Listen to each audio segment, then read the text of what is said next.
포스테코글루의 토트넘의 경우 양쪽 풀백 모두 중앙으로 좁히면서 풀백들은 이제 6번 자리와 8번 자리를 유동적으로 오가며 6번 자리에서는 경기를 풀어주고 8번 자리에서는 마무리 슈팅까지 시도합니다. 안녕하세요, 엘미야입니다. 현대축구에서 풀백은 핵심 포지션 중 하나로 꼽히고 있습니다. 오늘은 고도화된 현대축구에서 다양하고 복잡해진 풀백의 역할을 정리해보겠습니다. 포지션 플레이가 유행함에 따라 선수들은 상황에 따라 자신의 포지션을 벗어나 다른 위치로 이동하고 이제 바뀐 포지션에서 다른 역할을 수행합니다. 그 중에서도 특히 풀백들이 다른 포지션으로 이동하는 경우가 많아졌는데요.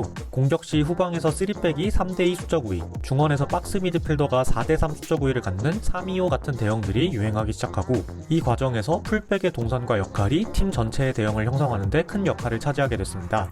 그럼 지금부터 풀백의 동선과 역할을 하나씩 살펴보겠습니다. 첫 번째는 우리가 일반적으로 가장 많이 봤던 역할로 풀백들이 공격에 가담하면서 사이드 높게 전진하여 폭을 벌리는 역할입니다. 이때 윙어들은 안으로 좁혀 들어가며 중앙에서 활약하며 수비형 미드필더가 센터백 사이로 들어가 3백을 만들기도 합니다. 이 역할에서는 스피드와 드리블 등 공격력이 있는 풀백들이 유리하며 넓게 벌려서서 사이드 폭을 벌리면서 상대 수비 간격을 벌리는 역할, 1대1을 통해 사이드를 허무는 역할, 날카로운 크로스를 박스 안으로 투입하는 역할을 수행합니다. 지난 23-24 시즌 맨시티의 워커와 그바르디올, PSG의 하키미, AC밀란의 테오 에르난데스, 바르셀로나의 칸셀루, 네덜란드 대표팀에서 둠프리스 등이 이러한 역할을 수행합니다. 현재는 좌우 풀백 중 한 명은 후방에 머무르며 3백을 형성하는 형태가 많습니다. 사이드 공격은 빠르고 기술이 좋은 윙어가 담당하게 됐고 풀백의 전진으로 인해 사이드 뒷공간을 노출했던 역습에 대비할 수 있으며 공격에서 수비로 복귀해야 하는 풀백의 동선 또한 줄일 수 있게 됐습니다. 다른 공격적인 역할을 하는 풀백들에 비해 주목도가 떨어지는 경향이 있지만 현재 많은 팀들이 한쪽 풀백을 활용해 3백을 형성하고 있는 상황에서 팀의 밸런스를 잡는 굉장히 중요한 역할을 담당하고 후방 빌드업을 담당하는 역할을 하며 빌드업 시 언더래핑을 통해 공간을 만들기도 합니다. 주로 공격력에 비해 수비력이 좋은 풀백, 혹은 준수한 발밑과 패싱력을 지닌 풀백, 혹은 센터백이지만 발이 빠르고 준수한 공격력을 갖춘 선수들이 이 역할을 담당합니다. 상대 진영에서 공격이 이뤄질 때는 6번 자리로 올라서며 후방에 불필요한 인원을 줄이고 중원에 가담하기도 하며 언더래핑 및 오버래핑을 시도하여 윙어의 공격을 지원하기도 합니다. 팀의 구조를 형성하는 데 중요한 역할을 하기 때문에 센터백과 풀백을 모두 볼 수 있는 수비수의 가치가 오르고 있으며 맨시티의 워커, 아케, 그바르디올, 아스날의 벤 화이트, 토미야스, 최근에 이적한 칼라피오리 역시 이 역할이 가능하며 바르셀로나의 쿤데, PSG의 루카 에르난데스, 네덜란드 대표팀에서 미키 반더벤 등이 대표적으로 이 역할을 수행합니다. 한쪽 풀백이 3백을 형성할 때 반대쪽 풀백은 6번 자리로 들어가기도 하는데요. 이제 사이드는 양쪽 모두 스피드와 기술을 갖춘 윙어들이 공격적으로 활용하게 되고 풀백은 수비형 미드필더와 함께 투볼란치로 서며 중원에서 볼을 소유하고 뿌려주며 경기를 풀어주는 역할을 담당합니다. 주로 빌드업과 경기 운영 능력을 지닌 미드필더 성향의 풀백들이 이 역할을 맡습니다. 맨시티에서 과르디올라는 본래 미드필더로 활약하던 델프, 진첸코, 리코루이스 등을 풀백으로 기용한 뒤 공격 시 6번 자리에서 활약하게 했고 아스날의 아르테타는 맨시티에서 수석 코치로 일할 당시 함께했던 진첸코를 아스날로 데려와 같은 역할을 부여했으며 리버풀의 클롭 역시 탑클래스 풀백이면서 탁월한 패싱력과 함께 미드필더까지 볼 수 있는 아놀드를 이 역할로 활용, 독일 대표팀에서 한지 필릭이 역시 풀백과 미드필더가 모두 가능한 키미히를 한 번씩 이 역할로 활용했고 지난 시즌 첼시의 포체티노 감독 역시 시즌 막판 쿠쿠렐라를 이 역할로 활용하며 경기력을 끌어올린 경험이 있습니다.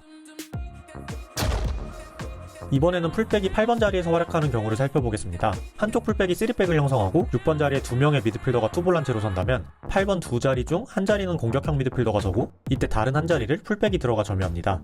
보통 풀백이 8번 자리를 점유한 상태에서 공격을 시작하기보다는 후방에 한쪽 풀백이 좁히며 3백을 형성할 때 반대쪽 풀백은 비교적 높게 위치하며 스토퍼와 윙어 사이에서 비대칭적으로 자리를 잡은 뒤 반대편에서 볼이 전환될 때 순간적으로 8번 자리로 들어가면서 상대 윙어가 따라오지 않는다면 중원 4대3 수적 우위에 의해 프리맨인 상태로 볼을 받아 8번에서 활약합니다. 반면 풀백이 8번으로 들어갈 때 상대 윙어가 끌려온다면 윙어에게 볼을 오픈할 공간이 만들어지고 이어서 하프스페이스 침투를 통해 컷백 혹은 크로스 등 공격적인 작업, 혹은 상대를 끌고 들어가 공간을 만들면서 윙어가 안으로 치고 들어간 뒤 풀백이 다시 사이드로 빠져나가 윙어와 포지션을 체인지하며 사이드에서 활약합니다.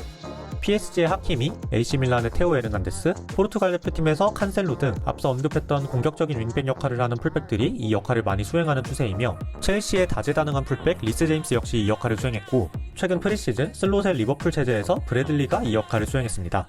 한편 지난 시즌 라리가 3위 미첼 산체스 감독의 지로나의 경우 풀백이 타이밍에 맞춰 8번으로 들어가는 게 아니라 레프트백 미겔 구티에레스가 공격 시 아예 좌측 8번 자리로 들어가 자리를 잡고 공격을 시작했고, 지난 시즌 분데스리가 무패 우승 사비 알론소의 레버쿠젠의 경우 3백을 활용하면서 기본적으로 좌우 윙백이 모두 전진하고 레프트백 그리말도가 8번 자리에서 활약하기도 합니다.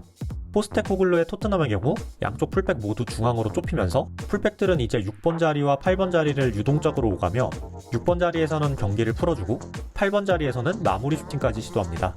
한편 달롯, 칸셀루, 벤 화이트, 블린트, 리스 제임스, 아놀드 등 현재까지 언급한 역할들을 모두 수행 가능한 풀백들 역시 존재하며 이들은 팀의 구조를 형성하는 데 중요한 역할을 하는 전술적 가치를 지닙니다.